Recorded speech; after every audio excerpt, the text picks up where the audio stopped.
Hey guys, welcome to another video. Arleesha here. As usual, I have 3 more Inktober pieces to share with you today, and I will admit right away that I did definitely kind of, in my opinion, cheat this time, in that this first piece that you're seeing now is the only one that I actually used ink for. The other 2 pieces I did in watercolor, and we'll talk about that soon. But first I want to tell you about this first piece. It's actually really fun. I really enjoyed laying in that light wash in the beginning and then going in with my calligraphy brush to add just some textured lines and really utilizing the functionality of the brushes themselves. I thought that was really fun, super enjoyable, and I got to use a few different sized brushes to really kind of balance out like a wide variety of line weights and different types of swirly shapes. To be honest, I'm feeling I don't know. I don't necessarily want to say burned out or overwhelmed by Inktober. That's not necessarily how I'm feeling. I'm just feeling currently like it's very repetitive and a bit monotonous, and I'm missing the variety that weeks usually have for me. So usually sometimes I'll work on just a painting for like a time-lapse sort of video, or I'll work on reviewing a product or working on a Skillshare class, and there's like a variety of things that go on over the course of a few weeks. But during this month, it's been very repetitive. I mean, I've been painting a piece and making a video, and I don't know, it's an interesting combination of the things I've been doing have been feeling very repetitive. I kind of feel like the repetitive nature of things is potentially slightly less interesting for my audience. Like it's just kind of the same sort of content every week, as opposed to sometimes it's, just a painting and a chat, sometimes it's a product review, sometimes it's a challenge. So I'm used to kind of that greater variety, and I think you guys are too. So it's been, I don't know, kind of interesting, kind of strange, just definitely a different pace.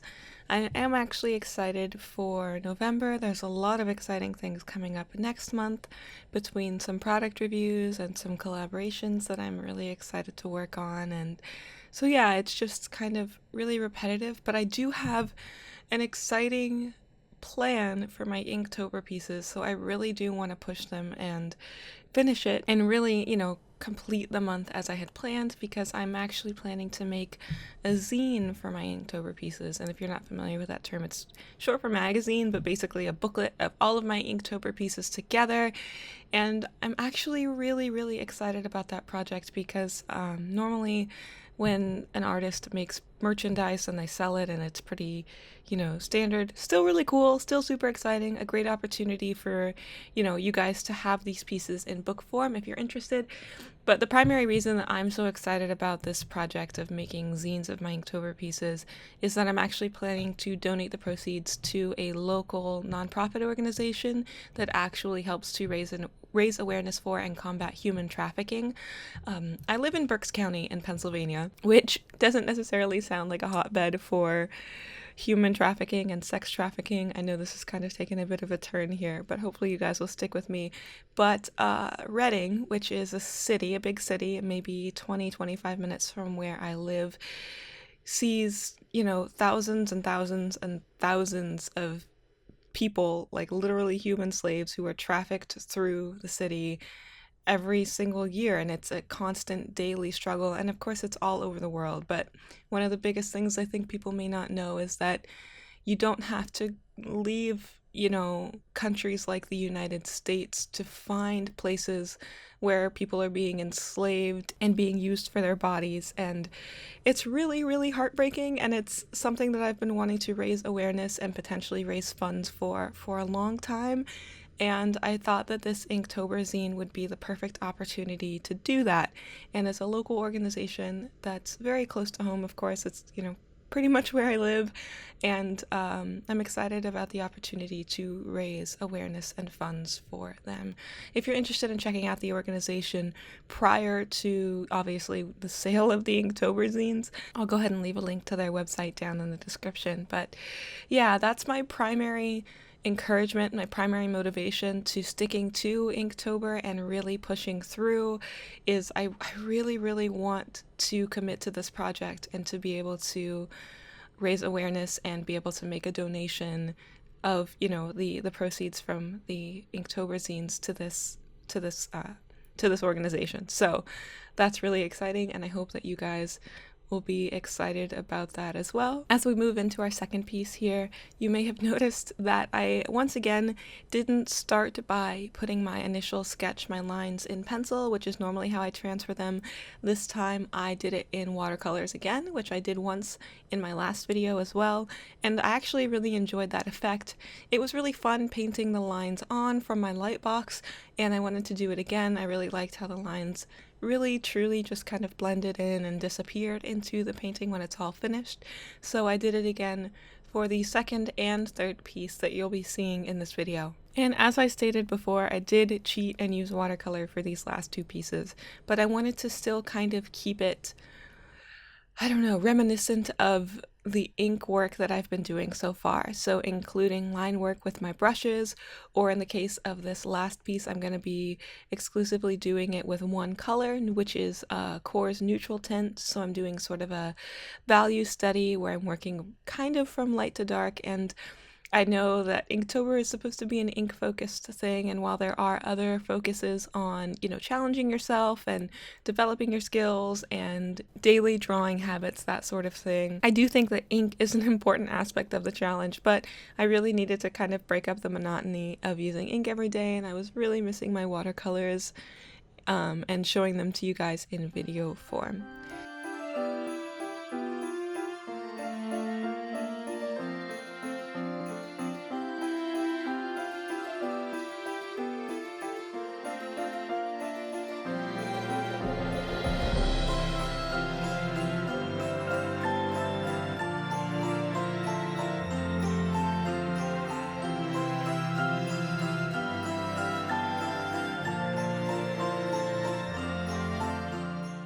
So what you may notice about this last piece is that I used masking fluid. I put it down on areas where I wanted to preserve the white of the paper to kind of give some nice contrast.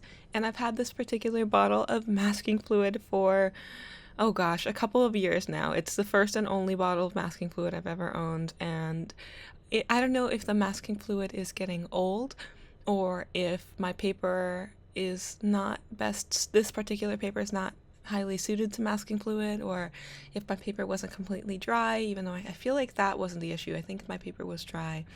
But anyway, I had a lot of issues with the masking fluid just straight up ripping my paper. And I have used this masking fluid before and not had issues, so maybe the masking fluid's just getting old and it's time for me to replace it and get something new. So if you guys have any recommendations for a brand of masking fluid that you would recommend or that you've enjoyed, or one that you really don't like, just let me know, because I'm probably going to be looking into getting something new for that soon. As you can see, it doesn't look very nice.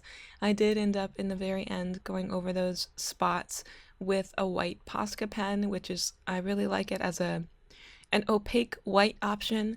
Mine has the medium tip, so it's pretty chunky, so it works well for larger areas like this, not as much for finer details. But I think for the purpose of this illustration, it was fine. And for this last one, it does feel a bit different than the things I've done so far this month. But I really wanted to do sort of a value study where I stuck with one color and used a reference image. So I was mostly referencing a marble statue that I found on Pinterest. I'll leave a link to that Pinterest pin post thing down in the description if you'd like to see the reference that I used. I did change up a couple of little details, but I don't know if I've talked about this before, but marble statues as a whole are one of my biggest inspirations in art. There's just something so timeless and smooth and romantic about them. And I also like that they don't have eyelashes, because you guys know that I don't do a ton of eyelashes. Maybe that's where that comes from. I hope you guys are doing well and that Inktober is going well for you. As I said before, I don't know, it's feeling kind of monotonous and repetitive, so I'm trying to think of some ways that I can break it up and introduce something new. And if I have any major breakthroughs and exciting ideas, I will definitely share them with you guys. And I hope that the month is going well for you, whether you're participating in Inktober or not. The pieces that I've been creating overall have been really exciting for me, and I have really enjoyed the things I've been able to do, and the fact that I can look back. We're kind of halfway, a little more than halfway through the month now, and I'm really happy with the things that I've been able to do and the number of pieces I've been able to create, and it's pretty exciting. And I'm excited about the zine. I'm excited about the future. I'm also going to be making prints of all of my Inktober pieces in case you don't want the book, or if there's just like one or two pieces that you would like to have in print form, I'm going to be doing that as well. Because I've used a lot of fountain pen ink over the course of this month, I'm not really confident in the light fastness of those inks, so I'm not going to be selling the originals because I wouldn't want to sell something to you guys that I wasn't confident was going to last. But I will be doing prints, and I will be doing the zine, and it's all exciting, and it's going to be really cool. So I hope you guys have enjoyed this video, and as always, truly thank you so much for taking the time to watch this video. It really does mean a lot to me, and I will see you all next week. Have a wonderful weekend, guys. Bye.